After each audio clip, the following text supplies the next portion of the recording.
What you're about to hear might sound straight out of a movie, but it is not fiction, it is history.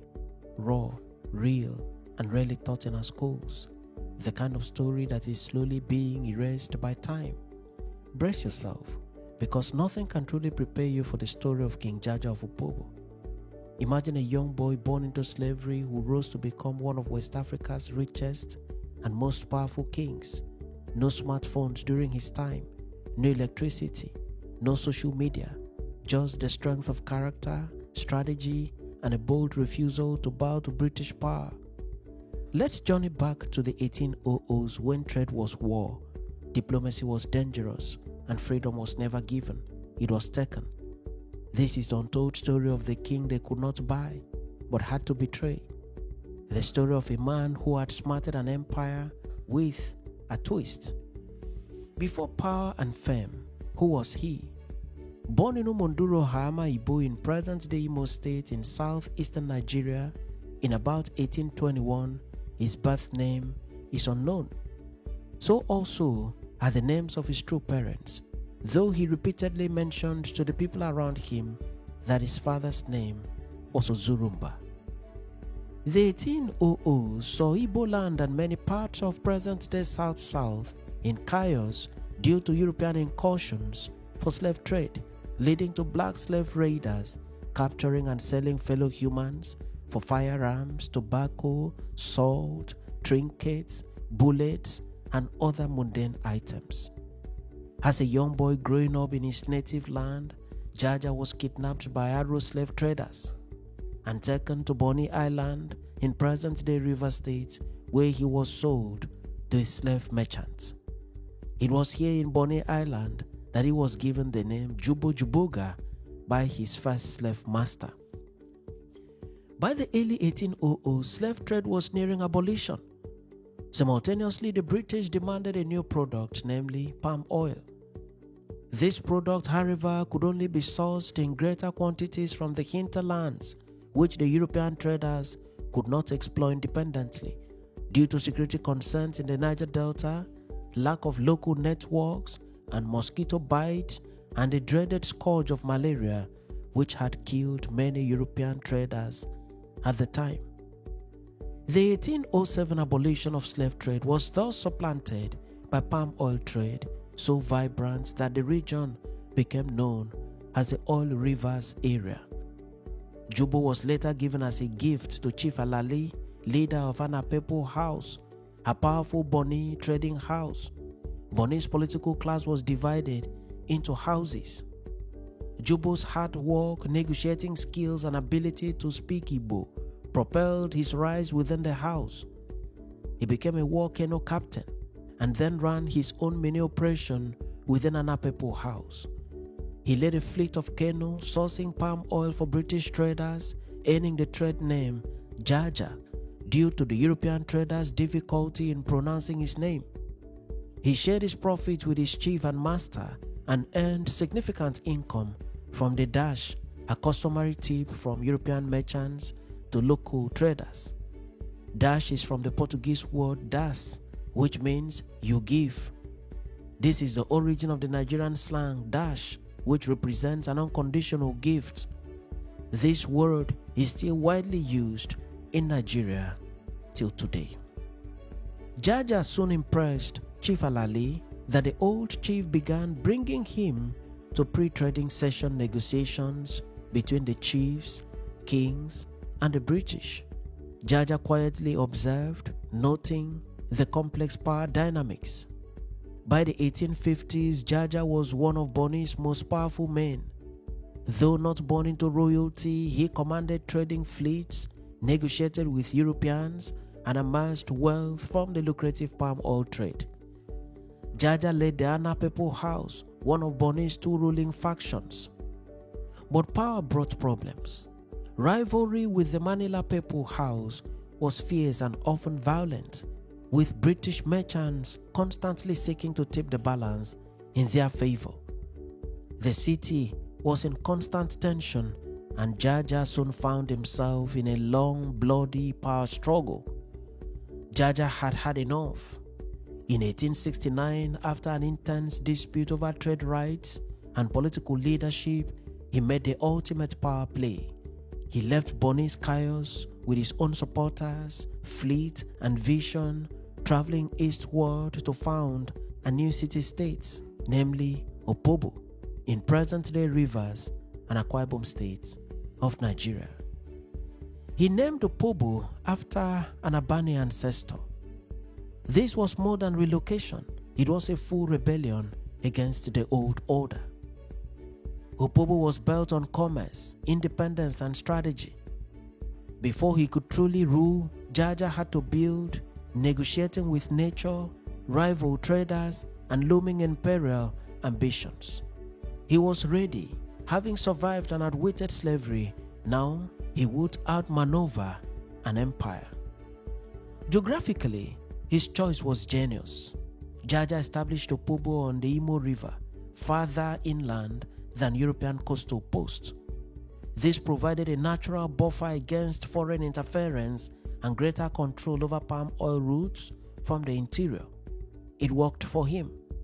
Within a few years, Opobo replaced Bonny as the dominant palm oil exporter.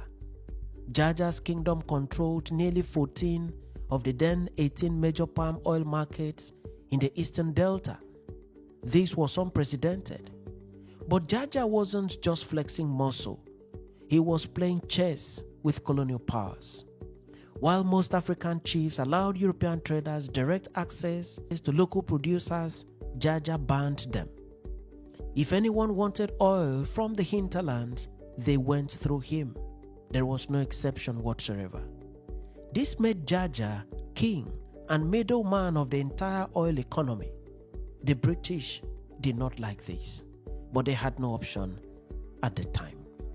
They had hoped to push legitimate trade deeper inland to maximize profit, but Jaja's chokehold meant they paid his prices, followed his rules, and respected his authority. Many British merchants and officials, especially from the Royal Niger Company, saw King Jaja as a threat to free trade, or rather, a hindrance to free exploitation of resources. Yet, despite British grumbling, Jaja maintained diplomacy. He negotiated treaties with them, paid taxes, and even sent his sons abroad for education. He wasn't an isolationist. He just refused to be a puppet. In London, newspapers began calling him King Jaja, not a chief or trader, but a monarch of his own making. Back home, Opobo thrived. The economy boomed, education advanced, and infrastructure grew. Jaja governed with a blend of Igbo traditions and mercantile efficiency. He was running a business and building a nation simultaneously. His influence stretched beyond his borders. Local communities aligned with Opobo for protection, while rivals in Bonny watched with envy. But success brought powerful enemies. The British imperial machinery, which had tolerated him, began plotting against him. Jaja's refusal to bend to colonial demands made him an obstacle to expansion, and in the age of the empire, obstacles did not last long. Jaja had built a kingdom with grit, wit, and willpower.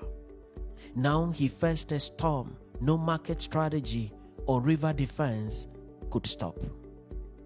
In 1887, British consul Harry Johnston invited Jaja aboard a warship for, quote, talks on trade and diplomacy. Jaja, ever diplomatic, agreed despite warning signs.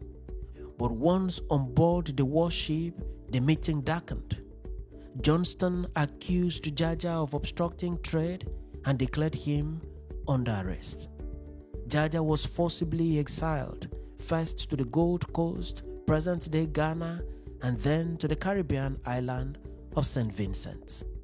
The king who rose from slavery to sovereignty was now a prisoner of the empire. Back in Opobo, the British moved swiftly. They opened the kingdom's trade routes, bypassing traditional markets and flooding the area with European goods. Prices dropped, British merchants profited, and Opobo's carefully built economy was unraveled. Without Jaja's leadership, the kingdom lacked the cohesion to resist foreign control and dominance.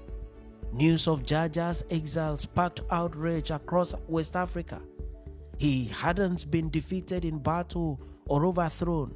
He had been deceived and kidnapped by a foreign power. African leaders saw it as a warning that no matter how successful or civilized you are, resisting the empire came with a price. For nearly 5 years, Jaja remained in exile, pleading his case and appealing to British officials.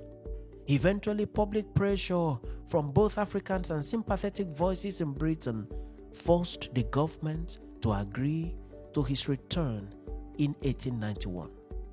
Tragically, Jaja never made it home. He died en route under mysterious circumstances, with some suspecting foul play. So ended the reign of King Jaja of Opobo, not with rebellion or collapse, but with betrayal by the empire. For the people of Opobo and the wider Niger Delta, Jaja became a matter of African resistance. He stood toe to toe with the most powerful empire on earth, not through violence, but through trade, diplomacy, and strategy. He did not wield a sword, he wielded economic independence, and that was precisely what made him too dangerous to the British. After his removal, the British rapidly dismantled his system. They redrew trade routes, installed colonial administrators, and replaced local leadership with puppets loyal to the British crown. What was once an autonomous trading hub became a cog in the colonial machine. This laid the foundation for the long exploitation of the Niger Delta's resources, a pattern tragically reappearing with oil in the 20th century and 21st century, and is still happening till today. Yet, Jaja's spirit never vanished. He proved clearly that Africans could lead, trade, govern, and protect their people long before colonialists claimed to, in quotes, civilize them. He remains a symbol of what could have been a Nigeria built on self-determination, economic control, and dignity. It begs the question, what if our monarchs had not been betrayed? What if our economies had been left in our hands? What if our soil was never raided or tampered with at all by the foreign powers? Perhaps the most haunting part of Jaja's story is his removal. He wasn't overthrown in war or killed in rebellion. He was simply invited for a conversation and never returned. His fall wasn't due to incompetence or tyranny on his part. It was the result of a well-run African economy obstructing foreign profits. This narrative persists across the continent till today. When locals control wealth, outsiders get extremely uncomfortable. Even if it seems Africa had no history, leadership, or greatness before colonists, remember King Jaja of Opobo. Remember Opobo, the thriving nation that he built. And remember that history isn't just what we are taught. Sometimes it is what we refuse to forget. If you enjoyed this video, be sure to check out the next one that plays shortly after this. Thank you for watching this edition of Back in History. Don't forget to subscribe, as your engagement with each post keeps the channel running and also keeps the community alive. Also, turn on the notification bell so you never miss any new content. See you in the next video, and until next time, I am your friend and host, Ekemini Udim.